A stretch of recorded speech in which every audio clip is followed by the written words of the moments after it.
اللہ تعالیٰ کی رحمت انسانوں کی رحمت اور بخشش کے لیے بہانوں کی تلاش میں رہتی ہے، کیونکہ اللہ تعالیٰ نہیں چاہتا کہ وہ اپنے بندوں کو عذاب دے۔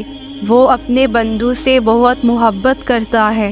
وہ چاہتا ہے اس کے سارے بندے جنت میں داخل ہوں، کیونکہ بندے اپنے ہاتھ سے اپنے لیے جنت کا سامان تیار کرنے کی بجائے دوزخ کا سامان کر بیٹھتے ہیں، اور وہ اپنے رحیم رب سے بھی جنت نہیں لے پاتے۔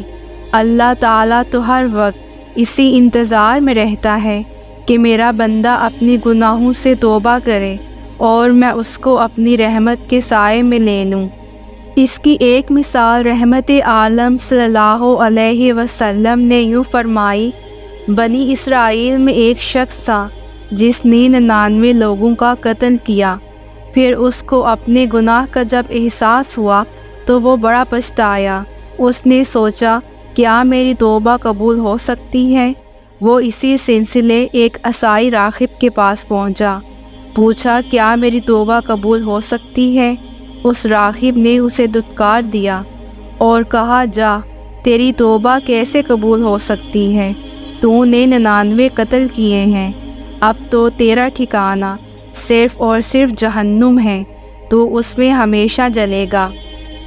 اس پر اس انسان کو بہت غصہ آیا اور اس نے غصے میں آ کر اپنا 100واں قتل اس راہب کا کر دیا، اور اس کے بعد اب 100 قتل پورے ہو گئے۔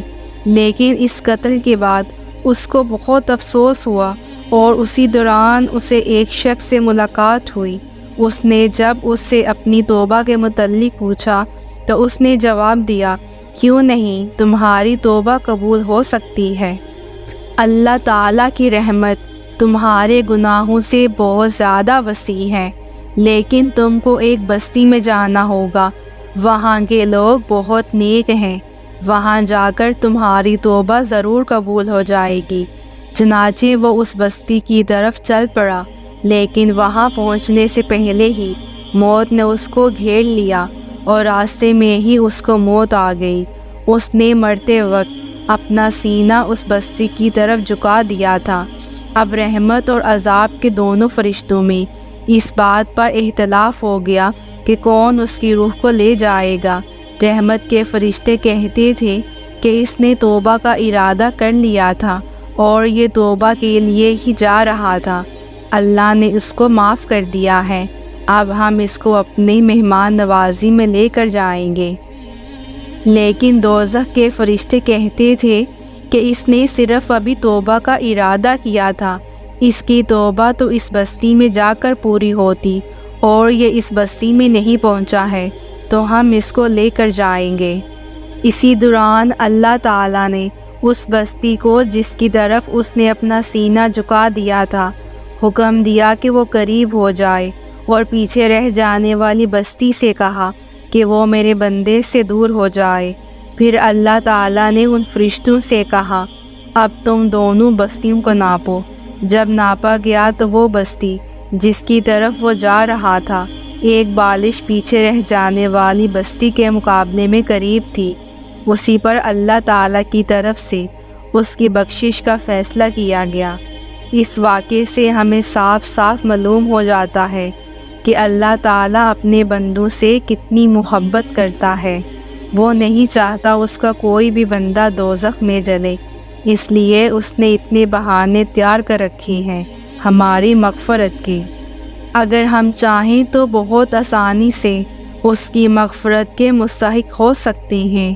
وہ تو ہر وقت توبہ کے دروازے کھولے ہوئے ہے، ضرورت ہے تو ہماری توبہ کی، لیکن ایسا بھی نہیں ہے کہ ہم توبہ بھی نہ کریں اور اس کی رحمت کے امیدوار ہوں۔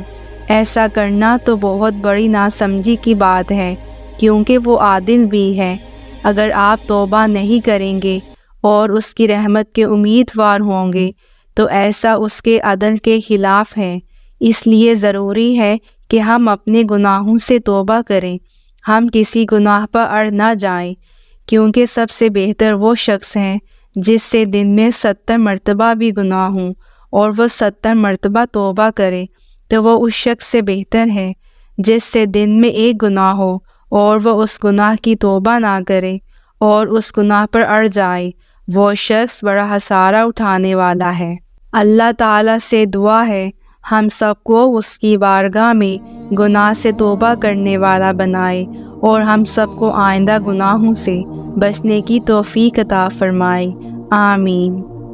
ویورز، اگر آپ کو میری ویڈیوز اچھی لگے تو میرے چینل کو سبسکرائب کر کے اور میری ویڈیوز کو لائک اور شیئر کر کے مجھے اپریشیٹ ضرور کریں، اور کامنٹس میں ضرور بتائیں کہ آپ نے میری ویڈیو سے کیا سیکھا ہے اور آپ کو میری ویڈیوز میں کیا اچھا لگا ہے۔